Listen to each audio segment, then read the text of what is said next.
Doomsday report. Now, you're going to have to excuse me if I'm a little bit out of breath. I've just kind of walked around here very fast because I'm running a little bit late. Now, on this week's episode, we have all the way from Italy, Firpo Chompeavy. Hello. Hi guys. Hi guys. How's it going, guys? Welcome to the Doomsday report. Cheers, thank you. Thank you. Now, how was your journey across? Because I saw the three of you come across and one stayed behind a little bit. Was that right? What was that all about? So basically, we are all from Italy. Yeah. We are all from the same town. We basically grow up together. And but yeah, they came yesterday. Yesterday morning they arrived around 1. But because I do live here, I do live in Edinburgh. All right. So when I went to the airport, we went to the city. We did some rehearsal, and then we started last night with the Bannersman. Tonight here in the Ivory Blacks, and then tomorrow in Dunfermline. Yeah. So how are you finding living in Edinburgh? It's good. I do like it. Yeah, I moved here 3 years ago before the pandemic. Yeah. Pandemic, sorry. And it was good. It is good actually. Yeah, I do like Scotland. So my father is from here as well. Right. So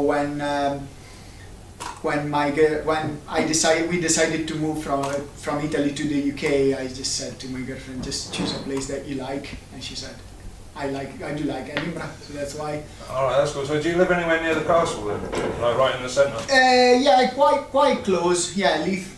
Yeah. Leith. So I've heard of them Leith docks. Sorry, say I've heard of the Leith docks. All right. You know, the women of the night, let's say. Yeah. all right. Yeah. Well, so basically when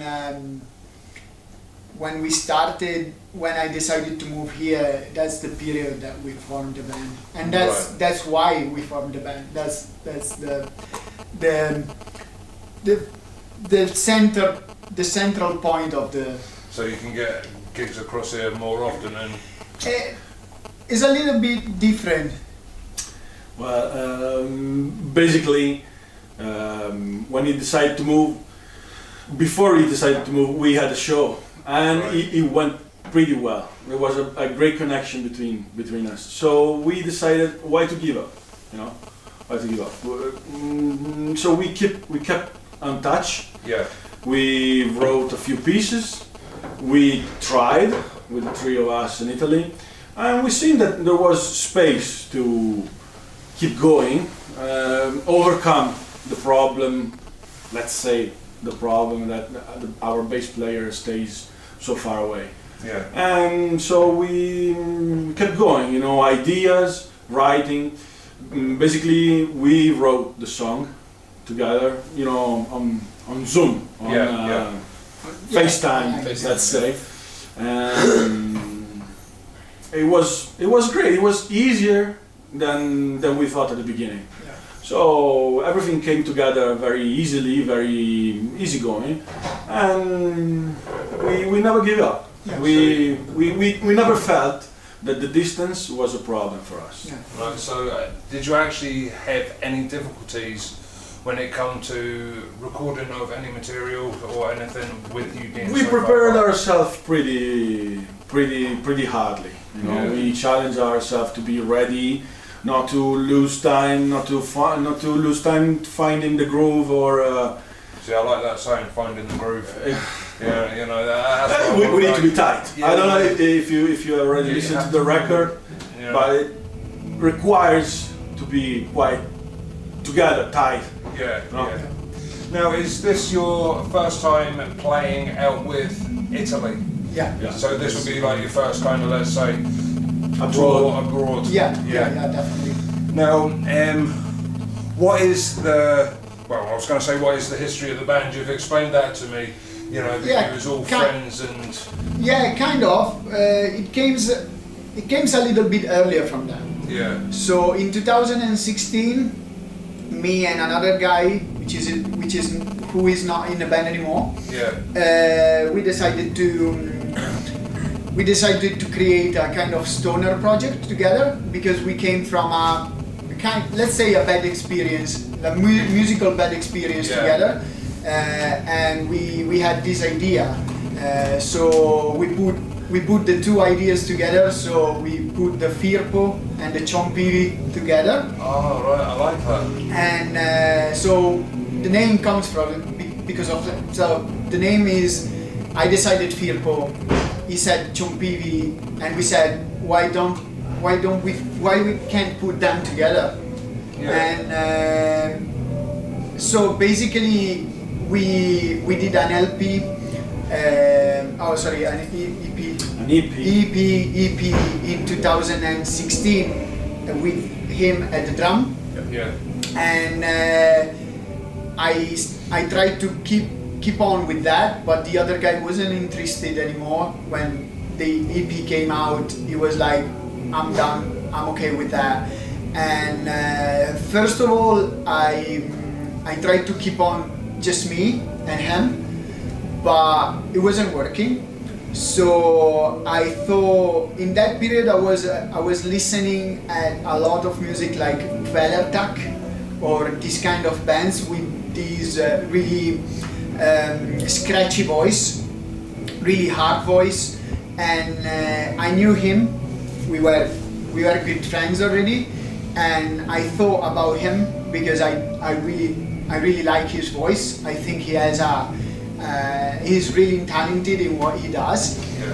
So he said yes, and his story I want to let you explain about him because it's actually quite funny how he came in. Well, they were preparing a gig, okay, so he was getting ready to do a show, and he asked to a friend of mine if I had a pedal to borrow for him to replace a guitar player, because he didn't want to have another guitar player. He wanted to play bass and guitar on the same pattern. You know? Because my ego is massive. Well, So rock stars, what can you say? Right. Okay. So I told him it might be doable. Just let me listen to some stuff, to some pieces. And he gave me the music. And I told him, no, you don't need a pedal. You need a guitar player. And here I am. I'm gonna play your music because you need me right now. That's the story. I like that. So I just basically invited myself into the project. You need me. Yeah, Best thing- I forced myself into it. well, actually, best invitation ever. That is He absolutely saved brilliant. us. He saved us. Yeah. Now, how was your lockdown? It was okay. Well, Did you get much done at all? no, yeah. The band's lockdown was really good actually because we were really productive. Yeah. Okay. We thought I think we wrote like 6, 7, maybe more. Yeah, maybe more. Maybe more songs in that period. We were very prolific. Yeah. And every day I was thinking about something and I was sending it to him, or he was sending something to me. And after that we started to put ideas for titles and telling some stories, so the lyrics came out quite automatically. Yeah. Yeah, we wrote the lyrics together, and basically they just came out. They were So like a natural flow sort of thing. everything came out really naturally. We have a way to say that, but I don't know if we can't. If we can, is not very polite. That's right. Oh, yeah. All right. We've So- not got no BBC original. Yeah. So we always say that our music has to come out as shit on a Sunday morning. I've never heard that before. So what does that mean then? So after you get drunk the night Yeah. before, and in the next morning you are unbeaten hangover, and you go there to the toilet, and it comes really out. It comes out really spontaneous. Yeah, oh god. That takes me back to a time that I'm not going to disclose on camera. You know? Fair enough. Now, how long has this tour been in place? Sorry, say again. How long has this tour been in place? How long have you been working on it? Not much actually. Is an idea that started during the recording of the album. Right. We started to think about where we wanted to go to do the release, and we thought about Italy, but we thought that because of our music, because of what we do, wasn't a good place for doing it. So I proposed to them, why don't we do that in Scotland? I think might be a good idea. Immediately the idea was Edinburgh, Glasgow and Newcastle, so go down to England. And so we started to think about, he started to find some dates, and the Bannersman came out really easily, but then we started to have problems to find a second and a third, and basically they started to work together, and they found out these 2 days. He found Ivory Blacks and the following one, and in Dunfermline. Yeah, so basically they did all the work for So that. it just kind of like happened really quick then, from the plan to the execution of the idea. Yeah, the execution, the plan was already there, Yeah. but the execution came out quite fast actually. Yeah, it did. Yeah, we need to move quite fast because I was a little bit disoriented by the communication with the venues. You know, I don't know if it's fine on camera, I don't know, but I tried to write them emails and whatever many times and never get back any feedback. So I needed some kind of help from Elia, and Elia turned out that he pretty much is pretty skilled. Yeah, he's really good in that. He's definitely really good in that. He has a massive talent, not just for singing, but also because he Business brain. Yeah, he does. That what I don't have totally. So it's kind of like you got a mixture of like all the different skills required to make a tour, and well, when I say an international tour happen then. So you've got the business acumen, you've got you being over here and like you having all the contacts and emails. Yeah, we try to. I think everybody has his space. Let's say that. I don't think there's anybody more important than the others. Yeah. I think that everybody gave a lot for this project, and that's what I'm really happy to say, because it's not always easy to find that. To find a situation like that, to create a band like that, even if we don't rehearse much, we have this feeling, because probably we know each other from long time, and also I think that everybody gave his best for the project. That's good. That's great. Now, what's the scene like where you guys play, where you're originally from? Is there many like rock and metal bands? Is there much going on in ways of, let's just say, Well, the scene? well, the scene in Parma, our town, isn't really moving, isn't really going anywhere. A lot of bands, a lot of people playing around there, but it's difficult to find spaces and venues. It's not really something that is so much accepted culturally. You know, metal music, extreme music, it's still pretty much youth stuff. Right, I get that. So you don't find owners that appreciate this kind of stuff, right? So what sort of bands are there kicking around your hometown then? What sort of, well... what sort of style? Is it like softer rock bands, like you can horse find, bands? well, you can find pretty much anything. You can find from the 80s cover band to Metallica cover band to death metal, whatever. whatever. Yeah. So there is like a mixture of styles going on. That's alright then. Now, Wormhole Death Records, the release date for your album was March 18th, and that's Smoking 45. Now, can you tell me a bit about the album? Me? Go ahead. So, what exactly would you like to know about the album? No, the album. How long did it take to record? You know, did you have any problems? Who produced it? Sort of thing? Sorry? So the album basically that took us a month.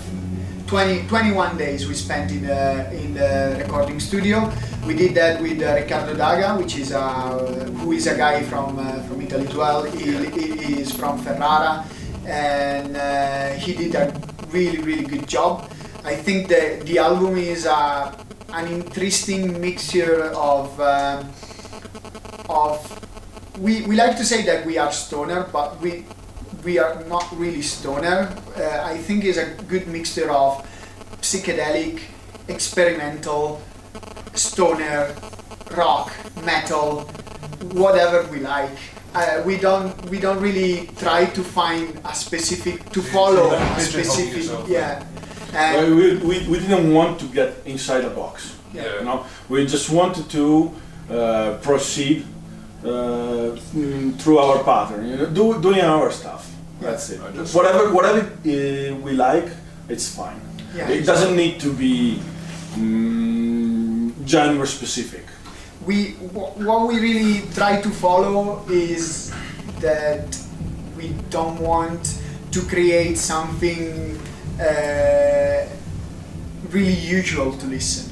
We try to go out from what is a comfort zone, or to go out to what is just a common idea. We try to do that first of all with the bass, with writing the guitar and the bass. So we try to mix them a lot. We are not trying to. So we don't have this concept that the guitar has to make solos and the bass has to be the bass, but we try to mix them. We kind of swap one and the other one.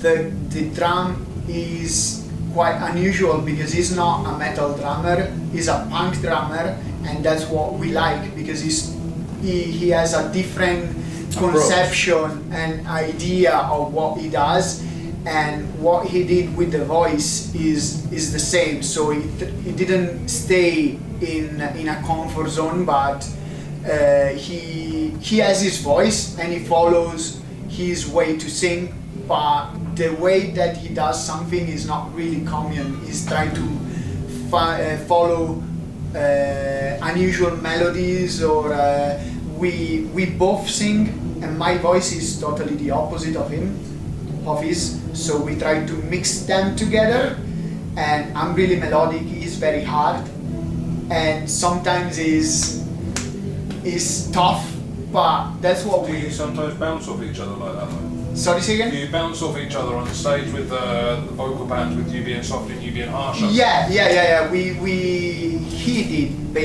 did that part. He tried to mix them together. So maybe I'm singing a chorus, but he's doing the upper voice. Yeah. So he's unusual. He's weird. He's weird.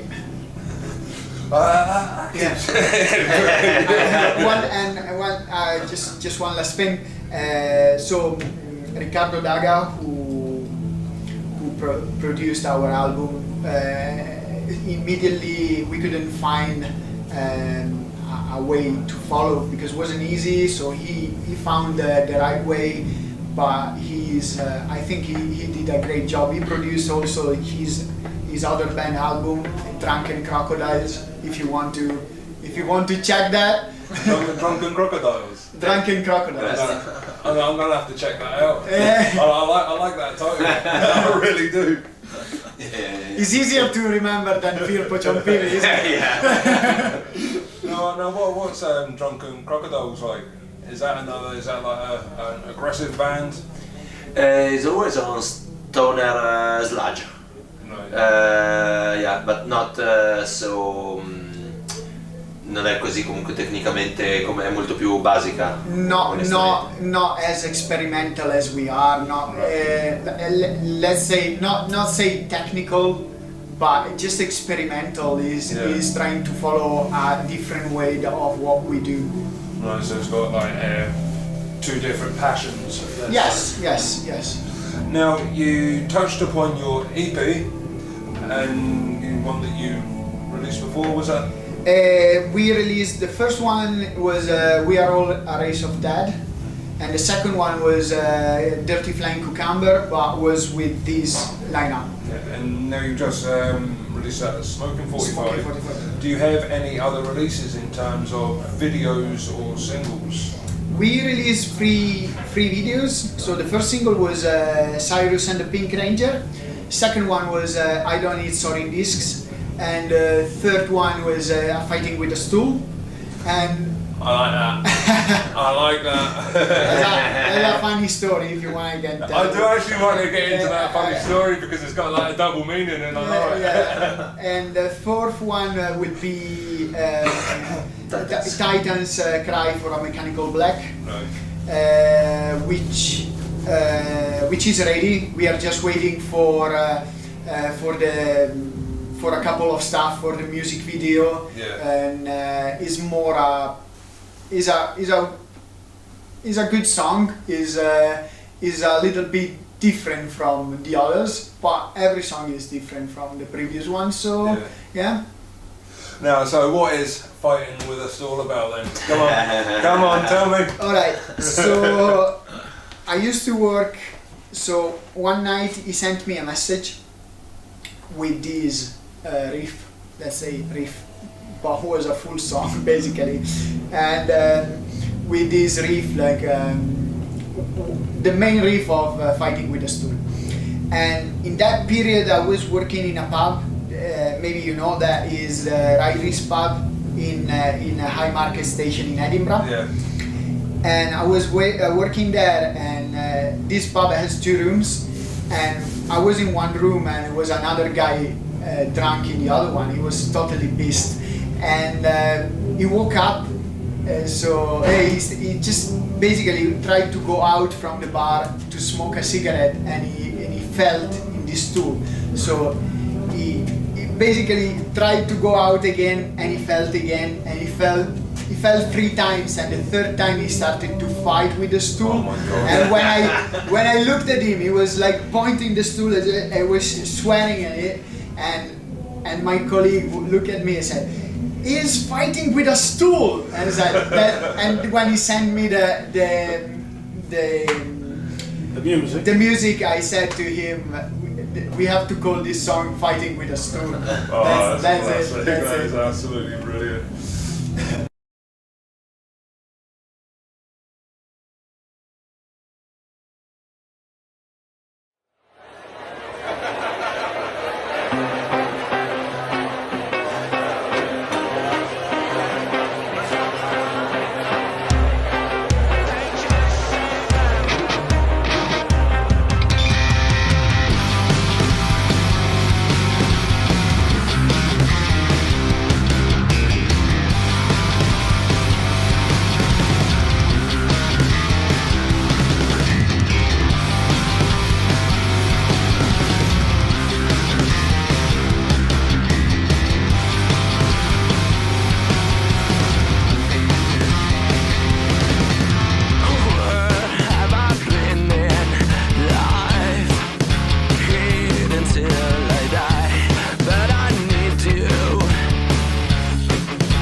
Now, what has been your most memorable gig so far?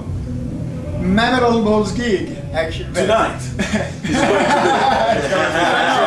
Always going to be the next one. Always going to be. I like that response. I really do. Now, have you got any funny gig like stories? Any embarrassing gig stories? I like these ones. So some bands have juicy ones. Some bands have some not so juicy ones. We have not gigs. We have funny stories in general. All right. We come from a place that is a small town. No, it's called Collecchio. Parma is the one that he said before is the city, but we come from Collecchio, and Collecchio is quite famous for these characters. And so basically what we want to tell in our story are in our lyrics are these stories. So all the songs that we are talking about are real stories. It's not something that came out. It's not something that it's not made up. Yeah, it's not made up. It's not, maybe a couple like Titans, Cry for a Mechanical Black is not a true story. Some of them are maybe historical moments, but most of them are real stories, like things that really happened. One is the Cyrus and the Pink Ranger. Yeah. It comes from a carnival party, and this guy is a quite funny guy from our town, and he was dressed as he's quite fat, he's not fit at all. He was dressed with this suit of the Pink Power Ranger, and he was totally drunk, and he was running around shouting to people, Cyrus, I love you, Cyrus. Where are you, Cyrus, and stuff like that. So we decided to call it Cyrus and the Pink Ranger. Oh, that's amazing. That really is. I'm just getting visions now of this rather plump dude in his pickle leotard, riding up his backside and everything. Completely drunk, of course. Completely. Yeah, it was. Another short one, it's actually quite funny, is I Don't Eat Soaring Discs. Yeah. Is I thought that we made up. It doesn't make any sense because we didn't like to call it I Don't Like UFO, and in Italian for saying UFO we say flying disc, right, or soaring disc in a different way. And a guy came to the bar that we all attend, yeah, and he looked at a croissant and he looked, I don't eat UFO, and we looked back and we said, what? I don't like UFO, and pointing at the croissant. So that's why I don't eat soaring discs. It doesn't make sense at all. Now, what's the festival scene like in Italy? Sorry, second? The festival scene, do you get much music festivals in Italy? Joe? Non ti ho seguito, scusa. Abbiamo molti festival musicali in Italy. Well, in the major city up north, it's quite common, but it's more usual to find mainstream stuff. I don't know, Megadeth. Big bands, huge venues. The big there's not much underground, right? So it's moving. The scene is moving, but not ready yet to accommodate a project from the beginning. From scratch. It looks like here that there's more openness. For band, for gigs, it's easier. The people are easygoing. They are interested in our stuff, in our job, in what we do. It's something that we don't encounter every day in Italy. You know, there are a lot of people that are listening to metal, but mainstream stuff, right? So, well, that's great anyway, because it's something. It's a base to start from. Well, that's it. I mean, you've got to learn from the bigger bands before you get, knowledgeable for the up and coming ones. Yeah. It opens a little the space for everyone. That's for sure. But still, the underground, the base, it's not there yet. It's not there yet. There's not a real scene. As a fun fact, we had a really big metal band like 10, 20 years ago from our city. Come si chiamano quelli che hanno suonato all'Heineken? I Gods of Metal. Dark Lunacy. Dark Lunacy. Dark Lunacy was a big metal band. Black metal. Black metal was black, and they were basically nobody knew them in town or in the city, but they were going around all over the world, and they were like great. Yeah, they were very big in Germany, in Norway, in Japan, I think. Yeah. Mexico. And almost nobody in our town. They just we knew them because they were there at the bar with us every day. Yeah. They came just to have a beer, have a chat, but they were just normal people doing normal job guys. and then touring in Japan. Yeah. That's amazing. Yeah. That really is. Now, what have you guys got in ways of merchandise? We have,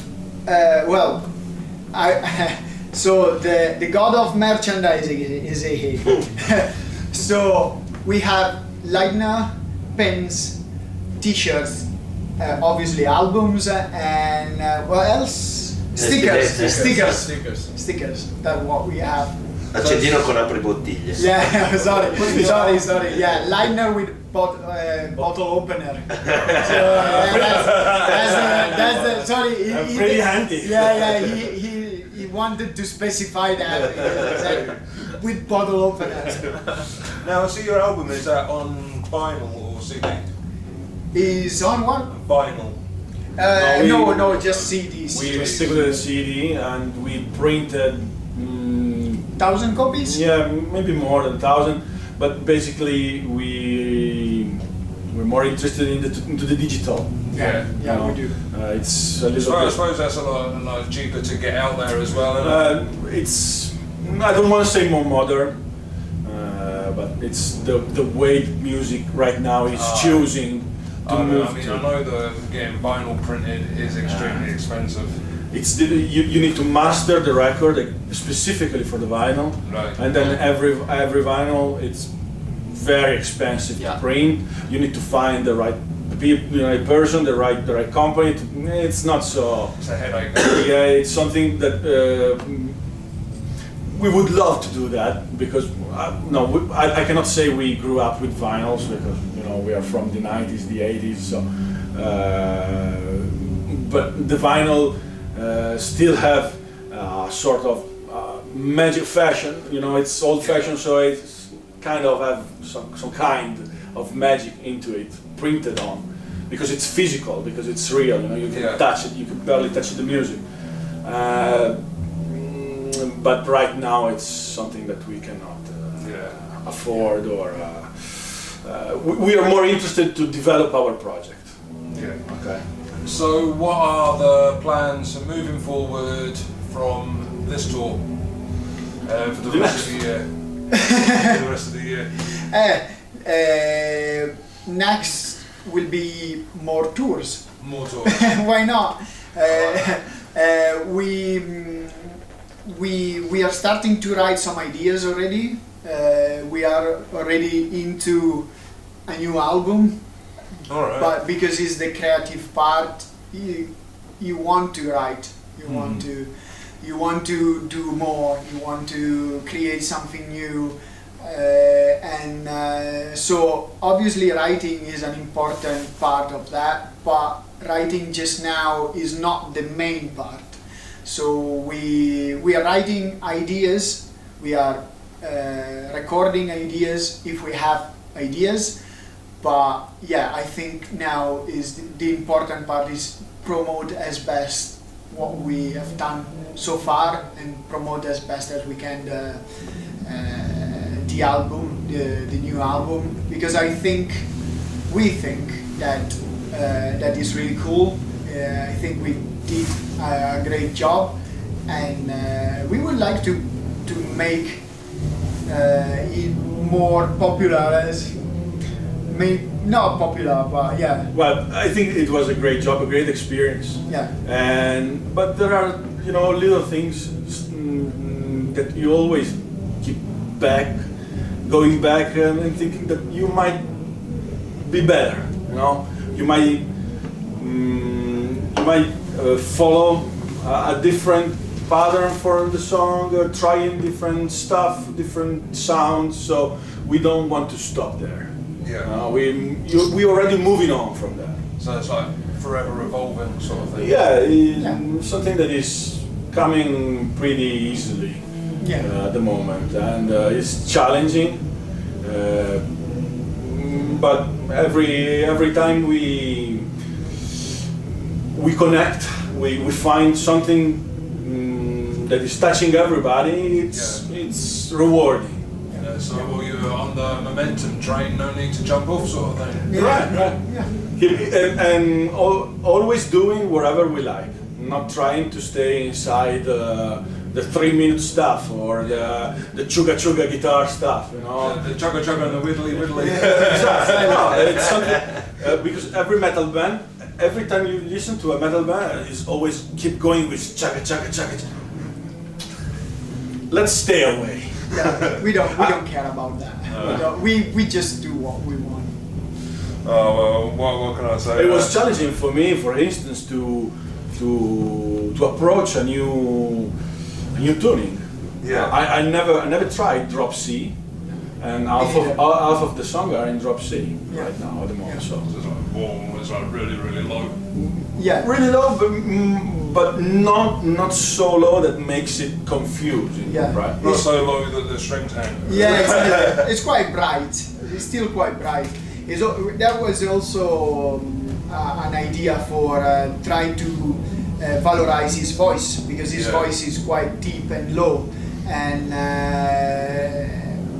you have to think about the contest. You have to about everything. You have to think about what is not just your instrument. Yeah, the only thing that we cannot have control on is his tone, voice. Yeah. the tone of his voice. So we try to accommodate his voicing, his space with our tunings. Yeah. So it's kind of like nurture it, just to keep it. Yeah, I mean, we didn't go drop to C just because it sounds meaner or it sounds right, exactly. But because we felt that we can create more of a connection between us. Yeah, and help. Yeah, and make him more comfortable. So he valorize. Yeah, valorize his voice, because he can do more stuff.